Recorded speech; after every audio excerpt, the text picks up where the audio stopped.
Ассаламалейкум. Мынау қазақша түсінетін жалпы жамағат және Қазақстан азаматтары және шетелдегі азаматтарға да айтқым келіп отырған. Бүгін мінекей мәжілісте жаңадан депутат болып келген Нұржан Алтаев деген шымкенттік азаматымыз, гимнаст Алия Юсупованың күйеуі. Білесіздер, гимнаст Алия Юсупованы Назарбаев президентіміз өзі ерекше бір жақсы көретін. Сол гимнастта енді түсіндіңіздер ғой қалай оның жоғарыға өрмелеп шыққанын. Кулибаевтың командасында мақтанады. Мен айтқым келіп отыр, Кулибаевқа да айтамын, осындай санасы осындайға жететін адам неге ұстап осы, тәке? Саған айтамын, Нұржан, айналайын, қай ойыңмен айттың сен бүгін журналистерге, әр балаға дейді 20 мың теңге жетеді дейді. $53 жетеді дедің бе? Білесің бе сен, Германияда бомждар бар ғой, наркомандар мен бомждар. Сол наркомандар мен бомждарға мемлекет өзі €360 төлейді, $500 да, $504 төлейді. Ай сайын өліп қалмасын. Одан бөлек тегін тамақ береді және оған ночлег береді. Енді бері қара.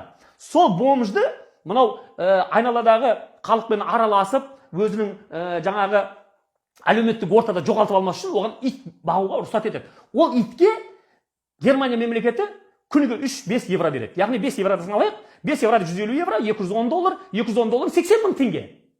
80 мың теңге итке беріп жатыр Германия. Итке 79.800 теңге, да? Сен айтасың 20 мың теңге балаға берейік деп. Қазақстандағы баланы сен Германияның жаман бомждың итінен 4 есе арзан санағаның ба? Қалайша? Қазақстандағы ең төменгі айлық, дені түзу мен сияқты 12 мүшесі сау адамға айлықтың өзі 42.500 теңге. Сен соны көтере ма десе, біз айтып отырмыз ғой жаңа, иттен төмен алады азаматтарға айлық. Екесе итке берген 80 мың теңгеден Қазақстан азаматтарына екесе төмен айлық бермекші, ең аз деп. Біз бұрыннан бері талап етіп жатырмыз. Сен қайта соны қолдап, әрбір азаматқа Қазақстанның туылғаннан бастап өлгенге дейін $500 өкімет төлеп тұрсын деп айтудың орнына, мынауың не сенің? $53 бір балаға жетеді дейді. Әрине орында алмай жатқан балалар бар. Бұл сенің өзіңше жаңағы жарылқаған түрің ғой. Айналайындар, депутаттар, бұлай істейтін болсаңдар кете қойған жоқ. Сенің бірінші аузыңды ашып сөйлегендегің осы болса, онда тыңған екенбіз. Онда бүкіл парламентті жібере салса да болады екен. Қазақстан басын ауыртпас үшін мен билікке айтарым сол, әрбір азаматқа, жаңадан туған баладан қартайған қарияға дейін әрқайсысына $500 беріңіздер. Аллаға шүкір, жеріміздің байлығы жетіп жатыр. Мінекей Италияда көшті соған. Міндетті түрдегі төлем деген. Беріңіздер әрбір азаматқа. Алсын. Хақысы бар осы жерде тұрған. Ол түнде жұмыс істеп, күндіз жұмыс істеп, бала шағамды қалай шағам деп қиналмасын. Мінекей жақында ғана неде бітті осы эксперимент? Финляндияда. Финляндияда сәл басқаша болды, бірақ ол болмады деп айтады. Соның өзінде қараңыздар, эксперименттің результатын қараңыздар. Міндетті түрде осы ақшаны алған адамдар бірден ауырған кеміс.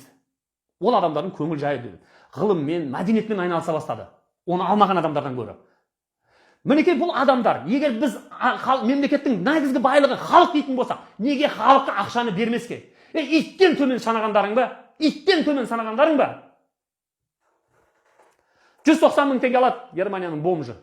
Сол бомждың ақшасы $500 беріңдерші деп атырмыз ғой. Бомждан төмен бер, ол $504 алады екен. Біздікі $500 қала қойсын. Бомждан төмен, иттен жоғары беріңдерші халыққа. Жетеді соның өзі. Басқа ештеңе керек емес. Істемейсіңдер ме, кетіңдер орындарынан. Істейтін жігіттер жетіп жатыр. Қазақстанның байлығы асып тасып жатыр. Біз жеткіземіз, барлығын орнына қоямыз. Қазақстан еркін болатынына мен әрқашан сенемін. Қазақтың халқы және Қазақстандағы өзге ұлттардың халықтары барлығы адам ретінде ең болмаса немістің бомждарынан артық өмір сүруге қақысы бар деп есептеймін. Қазақстан еркін болады. Сау саламат болыңыздар. Бәріңізге рахмет. Ашулы болсам кешіріңіздер. Ассаламу алейкум.